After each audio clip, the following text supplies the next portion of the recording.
इलाका गला जवाब, मक्का है बेमिसाल मदीना गला जवाब, बेमिसाल मदीना गला। किधर हो तुम? बोलिए, क्या कहना है? खाना तैयार हो गया है। हाँ, खाना तैयार हो गया है। देखो बहू, घर के सारे लोगों का कपड़ा मेला हो गया है, जल्दी से साफ कर दो। खाना पका पका के थक चुकी हूँ, अभी साफ नहीं कर सकूंगी। और हाँ, घर के सारे काम का मैंने ठेका नहीं ले रखा है कि दिन भर काम में लगी रहूं और आप और आपकी बेटी रानी बनी बैठी रहे, मैं नौकरानी बनकर जानवर की तरह तिसती रहूं। ये हमसे नहीं हो सकेगा। हाय अफसोस, ये बहू आई है ये मुसीबत। चलिए अम्मी, आज खाला से मुलाकात कर लेते हैं। चलो बेटी, मुलाकात कर लेते हैं। अस्सलामुअलैकुम वरहमतुल्लाहि वबरकातुहू खाला जान। वालेकुम अस्सलाम वरहमतुल्लाहि वबरकातुहू बेटी। खैरियत तो है खाला? बहुत ही गुस्सा में नजर आ रही हैं।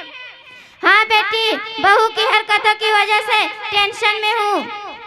क्यों खाला? अब तो बहू भी आ गई है, काम काज तो वह संभाल लेती होगी, फिर परेशानी क्या है?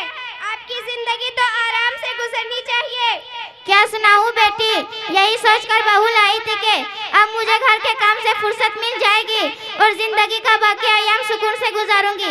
मगर ये लड़की तो निहायत काहिल, कामचोर, बदअखलाक और बस ज़बान निकली। बस थोड़ा सा काम करेगी, फिर बैठ जाएगी या सो जाएगी। ना खाना सही से पकाती है और ना बाहर का काम सलीके से करती है। अगर इस पर मैं डांटती हूँ तो ये बदअखलाक मुझे ही पलटकर खरी खोटी सुनाना चालू कर देती है। ऐसा लगता है कि मैंने बहू नहीं लाई, एक मुसीबत ले आई हूँ। इसके माँ बाप ने इसको कुछ नहीं सिखाया, यूं ही मेरे घर भेज दिया। भाभी कहाँ गई है खाला? इधर ही कहीं बैठी होगी वो मनहूस। अच्छा, मैं उसको बुलाकर कुछ बात करती हूँ। भाभी इधर आइए।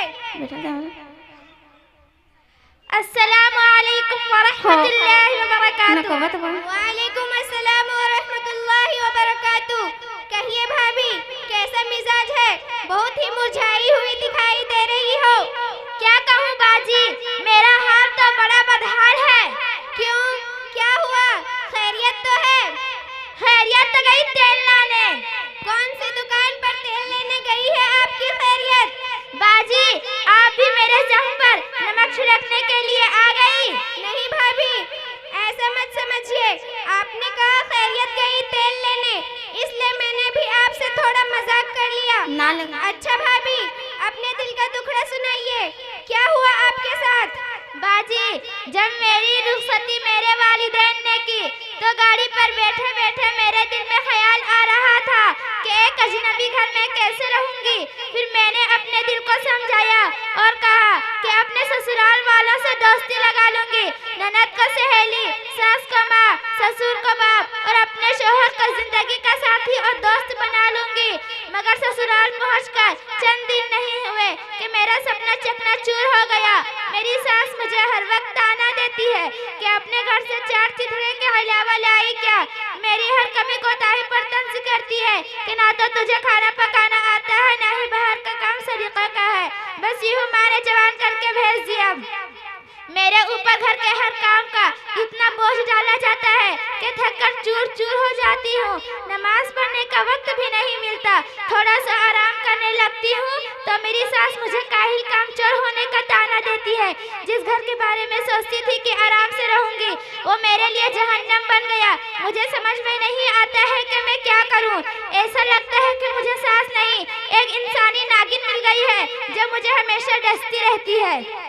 देखिए भाभी, मैं भी एक घर की बहू हूँ और मेरी भी सास है। मैं ससुराली हालात से गुजर चुकी हूँ, काफ़ी तजुर्बा भी हुआ है और मेरे वालिदैन और उस्ताद मोहतरम ने मुझे जो नसीहत की थी वो भी याद है। इसलिए मैं चंद बातें आपसे अर्ज करती हूँ, अगर पसंद लगे तो इस पर अमल कर ले। इंशाअल्लाह आपके घर के हालात सुधर जाएंगे। मैं भी ससुराल पहुंचने से पहले वही सोचती थी जो आप सोचती थी, लेकिन मैंने सिर्फ सोचा नहीं बल्कि इस पर अमल करने की कोशिश किया। ससुराल में कदम रखने के बाद मैंने ये तय किया कि मेरा घर अब यही है, इसलिए इसको संभालना और इस घर के काम काज को करना मेरी अपनी अखलाकी जिम्मेदारी है। घर के हर काम में पहल करती रही और अपनी ससुराल वालों की खिदमत करना भी अपनी नेकी और सआदत समझती रही। इसलिए इन हजरात की खिदमत करना मेरे ऊपर कभी बोझ नहीं बना।